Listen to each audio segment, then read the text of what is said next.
Hello, this is Teresa Levite.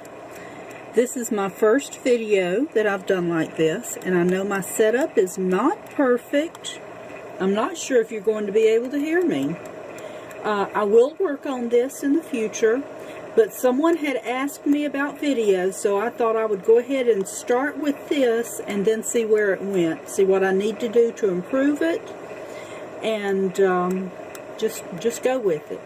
I have mixed my epoxy, there you go, for the tumbler.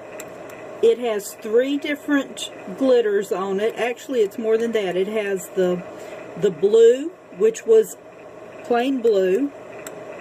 When I say plain, I mean it was all the same size. And then the pink that was all the same size. And then there was a pink blend that had the chunky glitter mixed in. And that's what I came up with. I'm going to try a new technique with this for me. After I epoxy it completely and it is cured and it's smooth, I'm going to do what's called a hydro dip. And I will plan to video that for you also. But first I'm just going to show you how I apply the epoxy. There you go. How I apply the epoxy to the tumbler. This is probably kind of boring from your perspective, but that's okay. I'm drizzling it on. That first dollop is always too big and it drips. Then I drizzle it on around the bottom, trying to get a little kind of swinging it out to get a little on the actual bottom.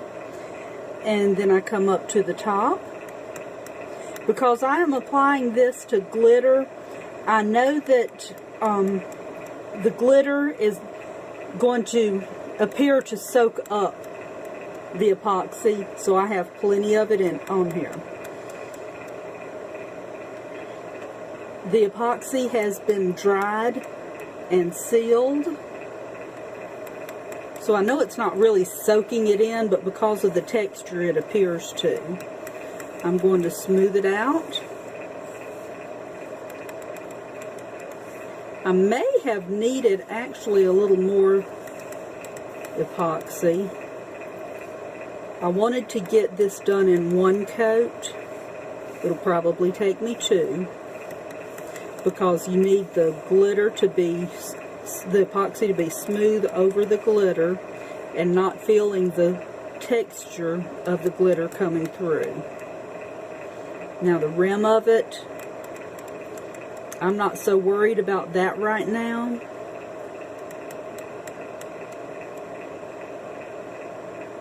It's the body of it is what I'll call it that I'm more concerned about. As you can see, I'm just laying my finger on it, and as I do that, the epoxy will build up next to my finger, and then I can put it where I want it.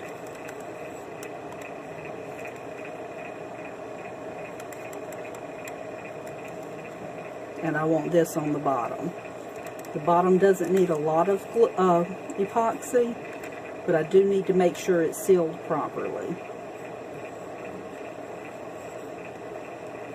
To apply the glitter,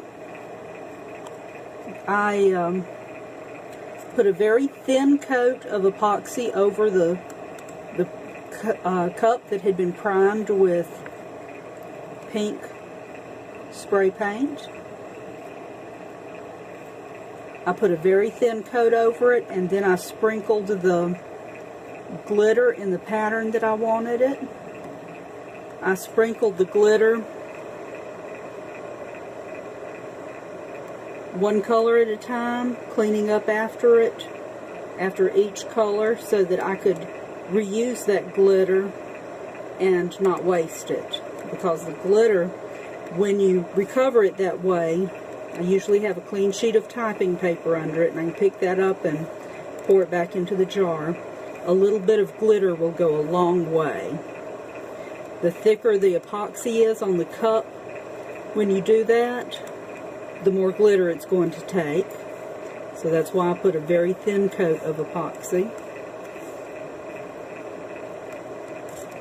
Yeah, I think I'm going to need another coat of epoxy on this after this has mostly dried. But we'll see.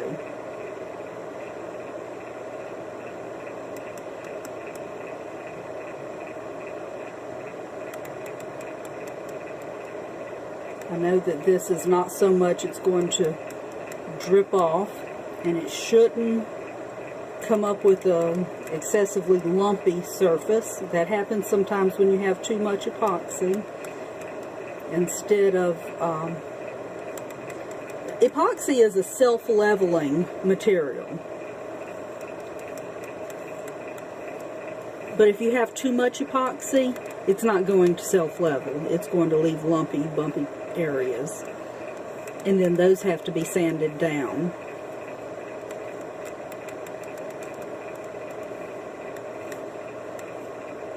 Okay, I think I am going to leave it just like this. Let me see if I can get a little bit more on the bottom, because I don't have much on the bottom.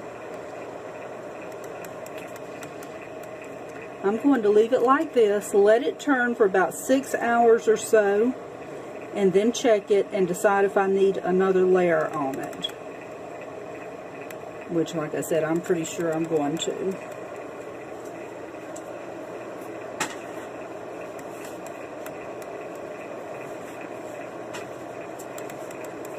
Okay, I got my gloves off so I can handle the little torch.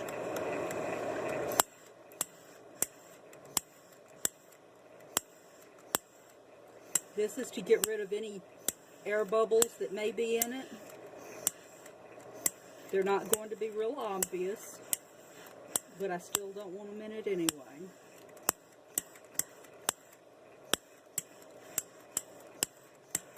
Ideally, I would have my face mask and goggles on right now. And I wouldn't be touching that with my hand.